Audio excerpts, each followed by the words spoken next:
Hello दोस्तों, नमस्ते। स्वागत है आप सबका हमारे चैनल पे। मैं हूँ उर्मिला यादव। मैं गाने जा रही हूँ एक नाच गीत। कैसा लगेगा कमेंट करके ज़रूर बताइएगा। शेयर सब्सक्राइब कीजिएगा। करम करानी फूटही, करम करानी फूटही, कोनवै वाला घर मिलल, पलंगिया मिलल टूटही। करम के रानी फूटही, करम के रानी फूटही, कोनवै वाला घर मिलल, पलंगिया मिलल टूटही। सोने के थाली में जेवना परोसली, सोने के थाली में जेवना परोसली, अरे जेवना न जेवना नदिया हमारी कूटनी, अरे जेवना न जेवना नदिया हमारी कूटनी। करम करानी फूटही, करम करानी फूटही, कोनवै वाला घर मिलल, पलंगिया मिलल टूटही।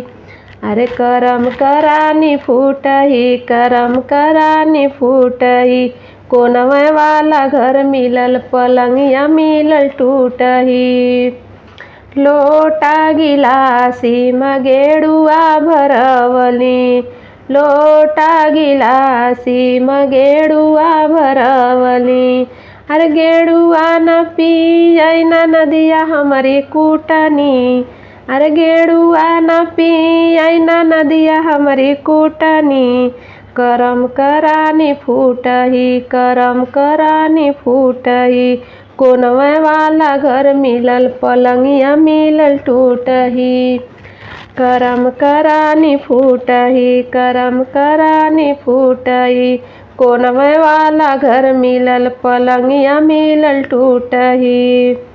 लवंगा इलाची से भीड़वा जोड़वली, लवंगा इलाची से भीड़वा जोड़वली, अरे भीड़वा न कूचै न नदिया हमारी कूटनी, अरे भीड़वा न कूचै न नदिया हमारी कूटनी।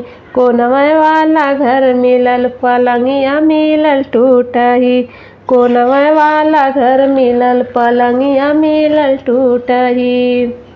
करम करानी फूटही, करम करानी फूटही, कोनवै वाला घर मिलल, पलंगिया मिलल टूटही, कोनवै वाला घर मिलल, पलंगिया मिलल टूटही।